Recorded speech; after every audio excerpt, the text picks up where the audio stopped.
नमस्कार दोस्तों, मैं हूं धीरज नागौर और आज का ये वीडियो बहुत ही ज्ञानवर्धक होने वाला है क्योंकि आज इस वीडियो में मैं आपको मिलाने वाला हूं अंतर्राष्ट्रीय केला वैज्ञानिक डॉक्टर के.बी. पाटिल सर से।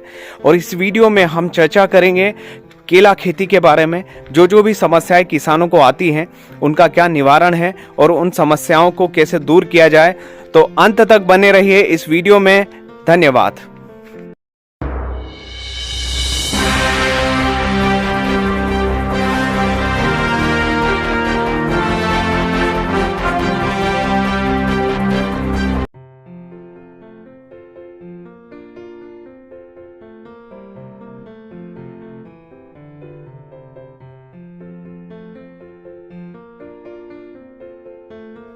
नमस्कार किसान भाइयों, आज हमारे सामने बैठे हुए हैं अंतर्राष्ट्रीय केला वैज्ञानिक डॉक्टर के.बी. पाटिल सर और साथ में हैं डॉक्टर सुधीर भोंगले जी।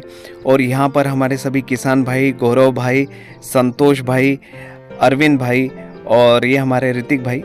तो आज सभी हम चर्चा करने वाले हैं केला खेती के बारे में कि केला खेती में जो समस्याएं आती हैं उनका निवारण हम कैसे करें। और सर से हम ये जानना चाहेंगे कि बड़वानी डिस्ट्रिक्ट आपको कैसी लगी सर, और यहाँ का खेती करने का तरीका आपको कैसा लगा, आप प्लीज़ बताएं। तो कैसा लगता इसका कोई सवाल ही नहीं है। बड़वानी के साथ तो हम सन 2000 से जुड़े हैं और बड़वानी अपने आप में नर्मदा मैया की कृपा दृष्टि वाला क्षेत्र है और इसीलिए हमेशा यहाँ आने का बड़ा सुकून होता है, क्योंकि जिस प्रकार से आज बड़वानी के क्षेत्र में नर्मदा के किनारे जिस प्रकार से खेती हो रही है, केले की खेती हो रही है और बाकी की खेती जो हो रही है, तो बहुत बड़ा बदलाव लास्ट 23 इयर्स में हम अपने क्षेत्र में देख रहे हैं। सर, आप बड़वानी के किसानों से लगभग 20 से 22 सालों से जुड़े हुए हैं। जैन टिश्यू कल्चर से पहले भी किसान जुड़े हुए थे, अब नए नए किसान जागरूक हो के और जुड़ते जा रहे हैं। और यहाँ के किसान सर जिस तकनीक से खेती कर रहे हैं और जो बदलाव आता जा रहा है, उस बदलाव से सर क्या यहाँ के किसान का निमाड़ बनाना का नाम विश्व भर में हो पाएगा? इस पर आपका क्या विचार है सर? हाँ, बहुत ही अच्छी बात है। जिस प्रकार से हमने सन 2000 में हमारे भवरिया के मधु भाई इनके माध्यम से यहाँ जैन टिश्यू कल्चर केले की शुरुआत की और आज 23 इयर्स पूरे हो गए हैं। सबसे इम्पॉर्टेंट बात बड़वानी क्षेत्र की ये है, धार और बड़वानी की, कि यहाँ पे जिस प्रकार से तंत्रज्ञान के बारे में, विज्ञान के बारे में, नए टेक्निक्स के बारे में जो एक बदलाव हम कहेंगे या जो एक क्यूरियोसिटी, एक एक्सेप्टेंस कहेंगे, इसकी लेवल बहुत अच्छी है, बहुत ज़्यादा है। हमारे धार बड़वानी क्षेत्र का जो किसान है, केले का, पर्टिकुलरली केले का किसान है, ये हमेशा नया टेक्निक सीखने की इच्छा रखता है। तो जिस प्रकार से लास्ट 23 साल से यहाँ पे विकास केले का हुआ जैन इरिगेशन के माध्यम से, काफ़ी बहुत अच्छा है। लास्ट 5 साल की यदि बात हम करते हैं तो लास्ट 5 साल से बहुत अच्छे तरह से यहाँ पे केले का पैकिंग हो रहा है, एक्सपोर्ट के लिए पैकिंग हो रहा है, डोमेस्टिक के लिए पैकिंग हो रहा है और पूरा नॉर्थ इंडिया में अपने यहाँ से केला जाए। और उसकी वजह यह है कि जैसे जैन टिश्यू कल्चर जैसा तंत्रज्ञान है, ड्रिप इरिगेशन जैसा तंत्रज्ञान है, रेस बेड है, डबल लैटरल है, फर्टिगेशन है और फ्रूट केयर मैनेजमेंट है, ये सारे तकनीक अपने क्षेत्र के किसान बंधु अडॉप्ट कर रहे हैं। अपने क्षेत्र की बहुत सारी समस्या भी है। यहाँ पे जैसे हम सात तलाई की बात करें तो 8.6 के ऊपर जमीन का पीएच है, लेकिन जब भी हम यहाँ आते हैं तो मैं हमेशा हमारे जलगांव वालों को, नंदुरबार वालों को हमेशा एक याद देना चाहता हूँ, हमेशा ही, कि जब हम बड़वानी जाते हैं तो हमारे किसान बंधु इतने जागरूक है कि हमेशा उनकी समस्या रखने का प्रयास करते हैं, हमेशा उस समस्या का हल निकालने का कोशिश करते हैं और what is the scientific approach towards their problem. So always they wanted A scientific solutions. और मैं जैसे आपको बताया कि जो यहाँ की ज़मीन की समस्या थी, जहाँ के मतलब 8.6, 8.7 इस प्रकार का जो सॉइल का पीएच था, और मुझे काफ़ी आनंद है कि आज जो हमारे गौरव भाई है, संतोष भाई है, अजय है, मतलब जिनके जमीनी के प्रॉब्लम्स थे वो प्रॉब्लम आज नए तंत्रज्ञान के, जैन तंत्रज्ञान से, जैसे रेसबेड है, रेसगेट के ऊपर प्लांटेशन करना है, 2 लैटरल डालना है तो क्यों 2 लैटरल डालना है, ताकि दोनों तरह की रूट सिस्टम को हमें फंक्शनल रखना है, हमें क्यों पीएच को किस तरह से डाउन करना है। तो जो न्यूट्रिएंट पीएच को डाउन करते हैं, जो न्यूट्रिएंट हार्मफुल सॉल्ट्स को जड़ों की कक्षा से बाहर रखते हैं, इस प्रकार से पोटेशियम, कैल्शियम, इस प्रकार के न्यूट्रिएंट और फास्फोरिक एसिड जो पीएच को डाउन करता है, ये सारे तंत्रज्ञान आज हमारे किसान बंधु यहाँ अडॉप्ट कर रहे हैं। इसकी हमें बहुत खुशी है। और आगे आपकी जो कुछ समस्या धीरज भाई है तो आप पूछ सकते हैं। सर, जैसा कि आप बड़वानी में देख रहे हैं, धूप एकदम से बढ़ गई है, रोज़ तेज़ धूप निकलती है, तो जून जुलाई वाले प्लॉट्स के पत्ते सर अभी जाने लग गए हैं। तो हार्वेस्टिंग तक उन पत्तों को कैसे रोका जाए, ड्रिप से क्या ट्रीटमेंट करें या फिर फोलियर स्प्रे दें, सर इसके निवारण के लिए कुछ मार्गदर्शन बताएं। बहुत अच्छी बात है, क्योंकि now we are at the end of the February और मार्च से टेम्परेचर बढ़ना शुरू होगा। तो 2 चीज़ें हैं। सबसे पहले तो बहुत सारे किसान बंधु ने जैन टिश्यू कल्चर का अप्रैल, मई, जून के लिए पौधा बुक किया है, मार्च के लिए पौधा बुक किया, मतलब नया प्लांटेशन अभी शुरू होने वाला है। तो पहले वो बात मैं आपको बताऊंगा कि हमें जब टेम्परेचर बढ़ जाता है तो how to acclimatize the plant in the field, या प्लांट को हम कड़ी धूप से किस तरह से बचाएं। उसके लिए सबसे पहले तो हमको बिफोर 1 मंथ बिफोर, जैसे कि आपने कहा कि अभी अप्रैल में प्लांटेशन करना है, तो 15 अप्रैल को प्लांटेशन करना है, तो 15 मार्च को ही हमें सन का सोइंग करना है, ताकि 1 से 1.5 फीट सन की हाइट हो जाए, तो उसके छाव में हम पौधा लगा सकेंगे, जिसको हम क्रॉप प्रोटेक्शन कहते हैं, या हम स्कॉर्चिंग हीट से उसको बचाना चाहते हैं। दूसरा, आपको ग्रो कवर लगाना है, मतलब ड्यूरिंग प्लांटेशन ये केयर आपको लेना है। दूसरी सबसे जो इम्पोर्टेंट बात है कि अभी समर आ रहा है, जुलाई के पौधे का फ्लावरिंग हो रहा है, जून के पौधे का फ्लावरिंग हो चुका है, अगस्त के पौधे का फ्लावरिंग अभी शुरू होने वाला है, और इस प्रकार से अनुमान है कि शायद इस साल धूप बहुत ज़्यादा होगी। जलगांव हो या बड़वानी हो, हमारे यहाँ टेम्परेचर हर साल 45-46 तक जाता है। बड़वानी में फिर भी एक बेनिफिट हमें है कि नर्मदा रिवर के कारण यहाँ ह्यूमिडिटी बनी है। हम गुजरात के थोड़े नज़दीक है तो ह्यूमिडिटी यहाँ पे जलगांव से थोड़ी अच्छी होती है। फिर भी स्कॉर्चिंग हीट का परिणाम पौधे के ऊपर है, क्योंकि केला ये वार्म एंड ह्यूमिड क्लाइमेट का क्रॉप है, लेकिन हम जलगांव और बड़वानी में उसको ड्राई एंड हॉट क्लाइमेट में कर रहे हैं। तो डेफिनेटली अपने आप में समस्या है, क्योंकि ये क्रॉप उस क्लाइमेट की नहीं है, but because of technological intervention और हमारे किसान बंधु का टेक्नोलॉजी अडॉप्ट करने की मानसिकता, इस कारण से केले की खेती यहाँ बहुत अच्छी हो रही है। 2-3 चीजें हमें करनी है, एक ब्रीफली मैं आपको बताऊंगा। सबसे इम्पोर्टेंट, पहले अभी हवा भी ड्राई होनी शुरू होगी, बराबर, तो हमने 2 लैटरल डाली है और पानी हम दे रहे, फर्टिगेशन हम कर रहे, बगीचे में माइक्रो क्लाइमेट निर्माण कर रहे, ह्यूमिडिटी बगीचे में बढ़ रही, ठंडाई बगीचे में बढ़ रही, लेकिन जो बाहर की हॉट एयर है, ये हॉट एयर गार्डन के अंदर एंट्री कर रहे हैं। तो चारों तरफ से हमें या तो गजराज घास लगा होगा, उसको अच्छे से बांधिए, सेवरी लगी होगी उसको अच्छे से बांधिए, या गन्ना लगा है उसको बांधिए।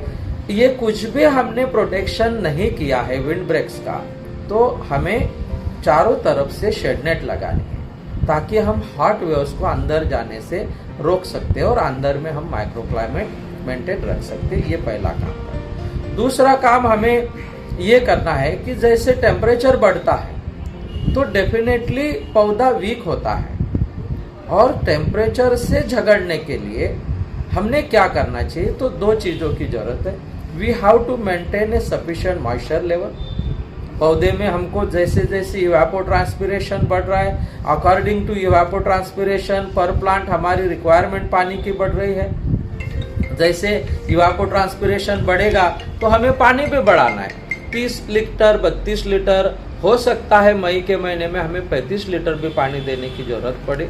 तो इस प्रकार से हमें वाटर मैनेजमेंट पर प्लांट इवेपोट्रांसपिरेशन बढ़ रहा है उस हिसाब से करना है। दूसरी बात ये करनी है, पौधे को जब न्यूट्रिशन डिफिशियंसी हो जाती है या पौधा को न्यूट्रिएंट कम हो जाते हैं, अभी फ्लावरिंग हो चुकी है, बंच का डेवलपमेंट शुरू हो गया है, फिंगर की डेवलपमेंट शुरू हो गई है, इस स्टेज पे पौधे को बहुत ज़्यादा पोटैश की ज़रूरत है, कम मात्रा में नाइट्रोजन की ज़रूरत है। तो हम बहुत टाइम किसान बंधु सोचते हैं कि बंच गिर जा रहा है, कुछ 10-5 बंचेस गिर जाते हैं क्योंकि थ्रोट चोकिंग के कारण वो गिरते हैं, बंच को नीचे आने के लिए जगह नहीं होती, वो पत्ते के ऊपर चला जाता है, वहाँ से स्लिप होता है तो बड गिर जाता है। किसान बंधु को लगता है कोई डिफिशियंसी है या कुछ हम ज़्यादा डाल दिए हैं। बहुत बार आपको लगता है आपने नाइट्रोजन ज़्यादा डाल दिया, ऐसी कोई बात नहीं। फ्लावरिंग के बाद में 1000 पौधे को 2 से 2.5 किलो हमें यूरिया देना है, 6.5 किलो सफ़ेद पोटाश या 5 किलो 0050 देना है, उसके साथ आधा किलो हमें मैग्नीशियम सल्फेट देना है और साथ ही में हमको 250 ग्राम फास्फोरिक एसिड देना है पीएच मेंटेन करने के लिए। ये सारा हमें देना है ताकि हम पौधे को स्ट्रांग बनाए, स्ट्रांग रखें और बंच का डेवलपमेंट हम काफ़ी अच्छी तरह से करें। बंच के ऊपर हम 05234 का 50 ग्राम 15 लीटर पानी में डाल के स्प्रे कर सकते हैं। ड्रिप से हम 300 ग्राम चिलेटेड जिंक, 300 ग्राम चिलेटेड फेरस, 300 ग्राम चिलेटेड माइक्रोन्यूट्रिएंट कॉम्बी, 200 ग्राम बोरान, ये हम 15 दिन के अंतर से ड्रिप से छोड़ सकते हैं ताकि बंच की क्वालिटी हमें अच्छी मिले। अपने एरिया में थ्रिप्स बढ़ते हैं तो थ्रिप्स रे कंट्रोल करने के लिए बंच के ऊपर हमें स्प्रे लेना चाहिए, इमेडा का हो, स्पिनोसैट का हो, और 9 हैंड रख के स्कर्टिंग बैग चढ़ानी चाहिए। स्कर्टिंग बैग से पहले फ्लोरेट्स निकालने चाहिए। एक्सपोर्ट के लिए कर रहे तो एज टैगिंग आपने करना चाहिए। यदि इस प्रकार से हम समर का मैनेजमेंट करते हैं तो मुझे लगता कि समर की कोई समस्या हमारे जुलाई, अगस्त और जून के बगीचे में नहीं आएगी। अभी बचा है तो धीरज जरूर आप पूछिए ताकि हमारे बाकी किसान बंधु को उसका फायदा होगा। सर, एक और कॉमन समस्या है यहाँ पर, किसान लोग संकोच में हैं कि हम प्लांटेशन करें तो कौन से मंथ में करें, मार्च में, अप्रैल में, मई में, जून में, जुलाई में। और सर जुलाई में इसलिए डर रहे हैं लोग कि लास्ट जुलाई में जो प्लांटेशन हुए थे उसमें सीएमवी में बहुत सारे प्लॉट्स ग्रसित हो गए थे सर, तो क्या करें इस बार? हाँ, यदि हम प्लांटेशन का समय, 2 कारण, मतलब प्लांटेशन समय किस बेसिस पे हमें डिसाइड करना है। हमें मार्केट चाहिए, हमें वातावरण का इशू है, या सीएमवी का इशू है, या हमें through out the year plantation करना है। मतलब what is the basis of deciding the planting time, बराबर, ये 2 चीजें हैं। तो यदि हम सीएमवी को ध्यान में रखते हुए हम बात करना चाहते हैं तो why CMV is becoming serious in July and August only, why not in March, April and May. जैसे कि आप कहते हैं कि जुलाई में सीएमवी का प्रकोप ज़्यादा हुआ, तो सबसे पहले तो हमें सीएमवी को समझ लेना कि सीएमवी जुलाई अगस्त में क्यों आ रहा है। आपको याद है, सभी को याद है, गौरव, संतोष, सभी को याद है कि हमारे क्षेत्र में बहुत ज़्यादा पैमाने पे चिली होती थी। हमारे क्षेत्र में बहुत ज़्यादा बड़वानी क्षेत्र में वेजिटेबल हो रहा है, बराबर। और सीएमवी का प्रकोप जहाँ कुकुरबिट्स है, जहाँ चिली है, जहाँ केना है, इस जो खरपतवार है इसको संभालने वाले और जो फसलें इसको संभालने वाले, ये इसका मेन होस्ट है जिसपे सीएमवी रहता है। दूसरी बात है कि ये कैसे फैलता है, ये अपने आप नहीं फैलता है, तो सकिंग पेस्ट इसको फैलाती है। अनफॉर्चुनेट पार्ट जलगांव और बड़वानी का ये है कि हम कॉटन, मक्का और केले के किसान हैं। कॉटन के ऊपर का एफिस गॉसिपी और मक्के के ऊपर का एफिड, ये दोनों इसके स्ट्रांग होस्ट है। इसका प्रमाण जितना बढ़ेगा उतना सीएमवी का प्रकोप बढ़ते जाता है। और ये इंसेक्ट का पॉपुलेशन जुलाई मंथ में सबसे ज़्यादा होता है, अगस्त मंथ में सबसे ज़्यादा होता है, इसलिए इसका प्रसार उस दोनों महीने में ज़्यादा होता है। 2 चीज़ें हमें करनी है। एक तो आपको सीएमवी से बचना है तो आप जुलाई से पहले प्लांटेशन कीजिए और अगस्त के लास्ट वीक में कीजिए।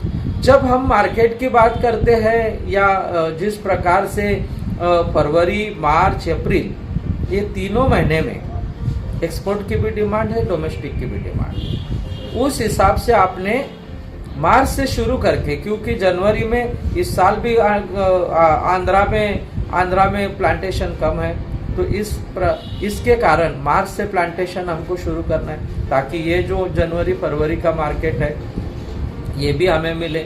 जनवरी फरवरी का ईरान और मिडल ईस्ट का एक्सपोर्ट बढ़ा है, उसके लिए भी अपने को माल की जरूरत है। तो मार्च से प्लांटेशन आप शुरू कीजिए, जून के एंडिंग तक आप प्लांटेशन कीजिए, जुलाई को थोड़ा आराम देना है तो जरूर दीजिए और 20 अगस्त के बाद में फिर से प्लांटेशन शुरू कीजिए।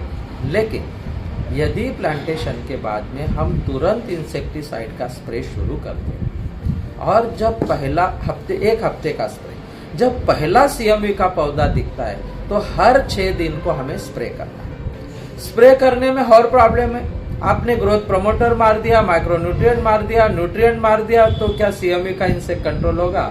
नहीं होगा। तो सीएमवी के इंसेक्ट को कंट्रोल करने वाले इंसेक्टिसाइड की जरूरत है, बराबर। जो शेड्यूल आपने जैन कृषि तीर्थ में दिया है उस शेड्यूल को आप फॉलो कीजिए, सीएमवी को आप डेफिनेटली कंट्रोल रख सकते हैं।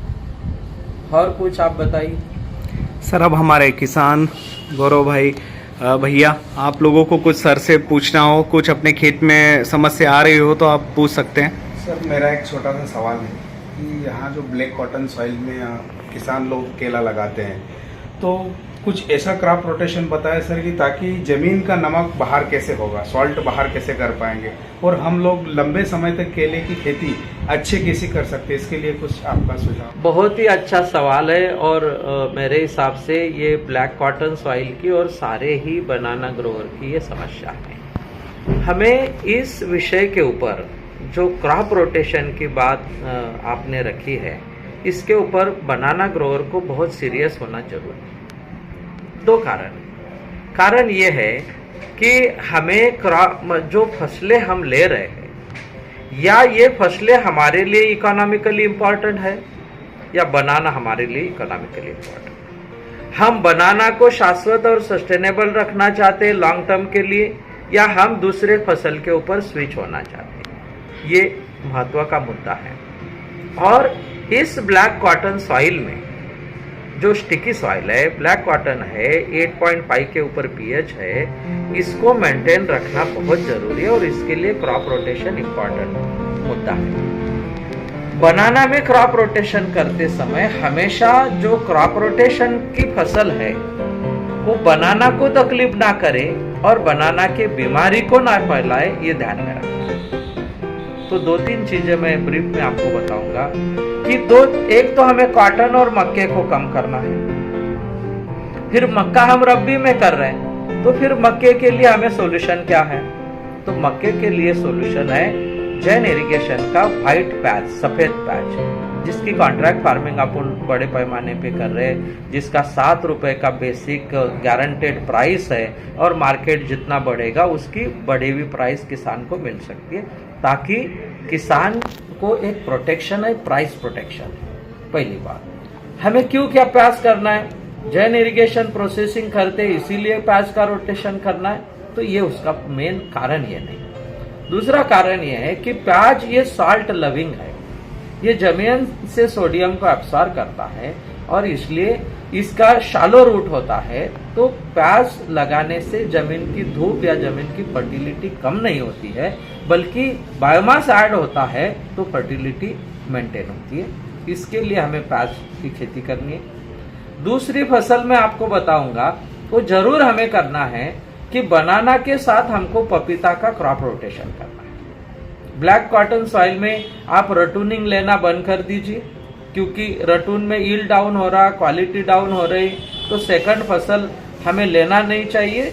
हमेशा फर्स्ट फसल अपने को लेनी है ताकि हम हमेशा 35 से 40 टन पर एकड़ का केला निकाल सकें। तो हमें क्यों पपीता करना है? अभी आपके अप्रैल में बगीचे हार्वेस्ट हो गए, अभी गौरव का, धीरज का रटून अभी फरवरी में हार्वेस्ट हो गया। आपको अप्रैल में पपीता लगाना चाहिए। अप्रैल में आप पपीता लगाएंगे तो पपीता आपको 12 महीने, 18 महीने, 15 महीने की फसल नहीं लेनी, उसको तो फल आते रहते। लेकिन we should follow the Nandurbar में जो मॉडल अपन ने खड़ा किया उस मॉडल को फॉलो करना है, बराबर। हमें पपीता अप्रैल में हमने लगाया, मार्च में लगाया, मई में लगाया, तो ये पपीता 10 से 11 महीने के अंदर अपने को इसकी फसल ले लेनी है। अगले साल आपको मई में केला लगाना है तो मार्च में पपीता आप निकाल डालिए। जब तक आपने 1 लाख 1.5 लाख रुपए का पपीता बेचा रहा रहता है, जो हरा पपीता बचता है वो 25-30 हजार रुपए पर एकड़ से कॉन्ट्रैक्ट से प्रोसेसिंग वाले, टूटी फूटी वाले ले जाते हैं। बीच में पौधे, फिर भी पौधे के ऊपर एक 5-10 केजी पपीता बचता है जो टेंडर है एकदम। पपीते का फल, पपीते के पत्ते, पपीते का स्टेम, पपीते का रूट, पपीते का फूल, ये सबके अंदर दूध है, मिल्क है, लैटेक्स है। What is that latex? That latex is a papain. What is papain? It's a proteolytic enzyme. ये प्रोटियोलिटिक एंजाइम है। तो पपीते को जब हम जमीन में गाड़ते हैं, एक पौधे का 40 किलो का वजन मधु भैया के खेत में भौरिया में हमने लास्ट ईयर गिना। छोटा सा पौधा था तो 33 केजी भरा, बड़े वाले पौधे 40 किलो 50 किलो भर रहे। 1 एकड़ में 700 से 800 पौधे हैं, तो हम करीबन 30-35 टन का बायोमास जमीन में ऐड कर रहे हैं और उसके साथ इतना पपेन ऐड कर रहे हैं। तो ब्लैक कॉटन सॉइल के लिए पपीता की खेती ये बहुत फायदेमंद है, जिससे हमारे ब्लैक कॉटन सॉइल की क्वालिटी इंप्रूव हो रही, फर्टिलिटी इंप्रूव हो रही। और इसलिए बनाना को शाश्वत रखना है, केले को शाश्वत रखना है, तो केला, पपीता, प्याज और ग्राम मतलब चना, सोयाबीन, जो कम पानी लेने वाले फसल है, ऐसे फसल को हमें ध्यान में रखना है। इसका क्रॉप रोटेशन करना है। मिर्ची को हमें कम करना है। मिर्ची से CME का प्रकोप बहुत ज़्यादा बढ़ता है। तो जिस क्षेत्र में केला नहीं है उस क्षेत्र में मिर्ची कीजिए, जिस क्षेत्र में केला है उस क्षेत्र में मिर्ची ना कीजिए। इस प्रकार का क्रॉप रोटेशन हम करें तो डेफिनेटली हम केले को धार और बरवाड़ी में शाश्वत रख सकते हैं। जो कार्बन की आज समस्या जमीन के अंदर कम होती जा रही है, उसके लिए सर ऐसा कुछ ऑर्गेनिक हो, ऐसा कुछ, और उसके लिए जो केले में आज पोटास की अधिक से अधिक जो मात्रा लग रही है, इसके लिए सर ऐसा कुछ, क्योंकि पोटास की कुछ मात्रा कम होकर न केले की गुणवत्ता में वही थोड़ा सा, इसलिए आपसे बहुत अच्छा सवाल अरविंद भाई पूछ रहे हैं, ताकि हम पोटाश कैसे कम डालें और गुणवत्ता कैसी अच्छी मिले। और दूसरा इम्पोर्टेंट सवाल है कि हम जमीन के कार्बन को कैसे बढ़ाएं। बहुत अच्छा सवाल है। बेसिकली केला ये जो फसल है ये बहुत सारा ऑर्गेनिक मैटर जमीन में ऐड करता है। तो यदि हम जमीन की बात करते हैं तो डेफिनेटली केले की खेती जमीन को सपोर्ट कर रही है, मतलब एग्जॉस्टिव है, न्यूट्रिएंट भी बहुत ले रही है, लेकिन बायोमास भी बहुत ऐड कर रही है। पहली बात हम करेंगे कि जमीन के कार्बन को बढ़ाने के लिए सबसे इम्पोर्टेंट बात है कि हम गोबर खाद का यूज ज़्यादा करें। प्रति 1000 पौधे को 5 से 6 ट्राली गोबर खाद डालें। हम एक फसल को कम करके हम ग्रीन मैन्यूरिंग करें। जैसे कि आपने बारिश में कोई क्रॉप ना लिया है और क्रॉप लिए बगैर आप सनहेम डालिए, ढेंचा डालिए और 40 दिन के बाद में उसको गाड़िए, ताकि हम 20 से 25 टन ऑर्गेनिक उसमें ऐड कर सकते हैं। माइक्रोबियल कल्चर यूज करने हैं जो ज़मीन के फर्टिलिटी को बढ़ाने का प्रयास करेंगे। सबसे इम्पॉर्टेंट बात है कि हम जितना ऑर्गेनिक ऐड करेंगे उतना जमीन का कार्बन बढ़ेगा। एक बात। दूसरी बात जो इम्पोर्टेंट सवाल दूसरा आपका जो है वो ये है कि आप बोल रहे हैं कि पोटैश को हम किस तरह से, जो कीमतें बढ़ रही, प्राइस बढ़ रही, केले को पोटैश की बहुत ज़्यादा ज़रूरत है, 400 से 500 ग्राम प्रति पौधा ज़रूरत है। केले में पोटैश के कारण गुणवत्ता आती है, लेंथ बढ़ती है, प्री मैच्योर राइपनिंग रुक जाती है, पत्ते की हेल्थ रहती है, वेट आता है, मिठास आती है, डिजीज रेजिस्टेंट आता है। लेकिन पोटैश के भाव हर दिन बढ़ रहे, दुगना हो गए लास्ट 1 साल में। तो सबसे इम्पॉर्टेंट बात है कि how to improve efficiency of potash. हम अरविंद भाई पोटैश को कम नहीं कर सकते, बल्कि हमें पोटाश आगे बढ़ाना है। एक्सपोर्ट जितना बढ़ेगा, जितनी गुणवत्ता बढ़ानी है, पोटाश को बढ़ाना है। लेकिन जरूर हम न्यूट्रिएंट की कार्यक्षमता को बढ़ा सकते हैं, और इसलिए आज हमारे यहाँ सारे क्षेत्र में, जलगांव हो या बड़वानी, केला तो 100% ड्रिप के ऊपर हो रहा है, बराबर। लेकिन क्या हम 100% फर्टिगेशन कर रहे हैं? तो उसका आंसर ना है, हम 100% फर्टिगेशन नहीं कर रहे हैं। क्या हम ऑटोमेशन पे जा रहे हैं? नहीं जा रहे। हमें पौधे को डेली बेसिस पे, अल्टरनेट डे बेसिस पे या हर चौथे दिन, अभी संतोष के पास ऑटोमेशन नहीं है, फिर भी अल्टरनेट डे बेसिस पे फर्टिगेशन कर रहा है। तो न्यूट्रिएंट इफिशियंसी को बढ़ाना है तो सारे किसान बंधु ने जो न्यूट्रिएंट, जो फर्टिलाइजर पानी में घुलनशील है, यूरिया है, सफेद पोटाश है, हम नॉर्मल की बात कर रहे हैं, मैग्नीशियम है, 100% घुलनशील है, वाटर सोल्यूबल फर्टिलाइजर 1261 है, 05234 है, या 0050 है, या 6020 है, 100% वाटर सोल्यूबल है। तो हमें न्यूट्रिएंट यूज इफिशियंसी को बढ़ाना है, और इसलिए हमें पौधे के ग्रोथ स्टेज के अनुसार हम सारा का सारा फर्टिलाइजर, यदि ड्रिप हमारे पास है तो हम 100% फर्टिलाइजर ड्रिप से दे, ताकि फर्टिगेशन के माध्यम से दे, तो हम न्यूट्रिएंट इफिशियंसी को 90% तक ले जा सकते हैं। आपको एक सिंपल उदाहरण मैं आपको दूंगा कि आज से 20 साल पहले जैन टिश्यू कल्चर के हर पौधे को सपोर्ट लगता था, बाम्बू लगाना पड़ता था। आज कोई किसान बंधु बाम्बू नहीं लगा रहे। एक तो हमने पौधे में इंप्रूवमेंट ये की कि नाउ इट इज सुपेरियर। अभी जैन टिश्यू कल्चर ग्रैंड9 ये सुपेरियर क्लोन है, स्टेम अच्छा बन रहा है। लेकिन स्टेम अच्छा बनने के लिए हम 400 से 500 ग्राम पोटाश भी दे रहे हैं, बराबर। और इसलिए न्यूट्रिएंट इफिशियंसी को बढ़ाना डेली बेसिस पे, as per the growth stages, पौधे को डेली खाद लगता है, डेली फोटोसिंथेसिस होता है, डेली बायोमास प्रोडक्शन होता है, डेली पौधा बढ़ता है, तो हम डेली खाद नहीं दे पाते। जहां जमीन का पीएच 8 से 8.5 है तो खाद उपलब्ध नहीं हो रही है। तो फिर हमारे पास सोल्यूशन क्या है? तो सोल्यूशन है, आप सक्कू भाई के खेत में जाइए, आप जक्कू दादा के खेत में जाइए, मधु भैया के खेत में जाइए, तुलसीराम भैया के खेत में जाइए, सब ऑटोमेशन में। तो we need to have a automation. जब हम ऑटोमेशन से खेती करेंगे तो हम डेली बेसिस पे पौधे को न्यूट्रिएंट और इरिगेशन करेंगे, पौधे की हेल्थ को मेंटेन करेंगे, तो हमें ज़्यादा से ज़्यादा वजन मिलेगा, बेस्ट से बेस्ट बेहतरीन गुणवत्ता मिलेगी, और हमारी केले की खेती सस्टेनेबल और प्रॉफिटेबल होगी। धन्यवाद। भाऊ, आपका जो भी ज्ञान है हम किसानों को आप थोड़ा सा बांटना चाहेंगे? ये बड़वानी बहुत भाग्यवान डिस्ट्रिक्ट है, क्योंकि यहाँ से नर्मदा नदी बहती है। नर्मदा ये इंडिया की सबसे पहली और पुरानी नदी है। इसकी हिस्ट्री आप जानोगे तो आपको दिलचस्प लगेगा कि ये नर्मदा कैसी बहती रही। बड़े बड़े लोग, आद्य शंकराचार्य जैसे लोग यहाँ आए और इन्होंने वहाँ साधना की है। तो ये पानी में बहुत ही ताकत है।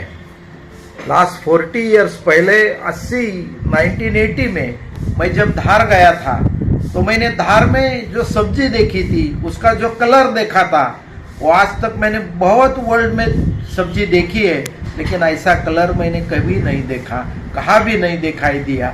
तो ये मिट्टी की उपजाऊ है, इसकी पोटेंशियल है, इसको हमें बढ़ाना है। ये नया पैटर्न अभी हो रहा है हमारे यहाँ महाराष्ट्र में, स्पेशली इन सांगली डिस्ट्रिक्ट में केला के साथ अभी शुगर केन लोग लगा रहे हैं। रेज बेड के ऊपर केला लगाते हैं और 4.5-5 फीट की सरी बना के उसके ऊपर शुगर केन लगा रहे हैं। तो दोनों कमर्शियल क्रॉप है। यदि हम ये सोच सकते हैं कि ऐसा हम क्रॉपिंग पैटर्न करेंगे तो दोनों में से फार्मर्स को पैसे मिल सकते हैं। तो इसका भी आप ध्यान करो, एक बार ट्रायल करके देखो। रेज बेड पे डबल लैटरल डाल के उसके ऊपर केला लगाओ और सरी में जो है उसमें आप गन्ना लगाओ। जब गन्ना बड़ा हो जाएगा तब केला लगाना है। जब केला टूटने को आएगा तो वो पौधा वैसे ही रखना है, वो कट करना नहीं है। तो उसमें जो फर्टिलाइजर होगा, जो भी कुछ होगा, वो सब नीचे अंदर शुगर कोन को मिल सकता है। एक सुरेश कबाड़े करके फार्मर है, जिसके साथ 1 मिलियन फार्मर्स जुड़े हुए हैं, वो फार्मर्स को सलाह दे रहा है। उसने 1 एकड़ में 160 टन शुगर केन निकाला है और उसी में से उसने 35 केजी के बनाना के बंच भी निकाले हैं। तो यदि हम ये नया क्रॉपिंग पैटर्न कर सकते हैं तो आपके लिए ये बहुत भाग्यशाली होगा और आपको 2 ज़्यादा पैसे देने वाला भी होगा। धन्यवाद। इतना अमूल्य समय देने के लिए बहुत बहुत धन्यवाद सर।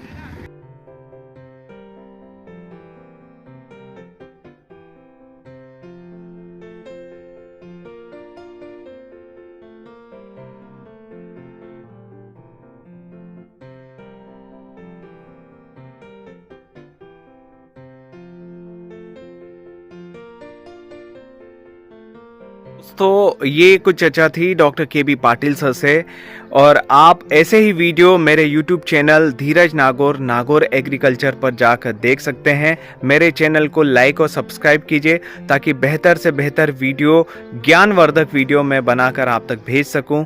धन्यवाद। आपका दिन शुभ हो।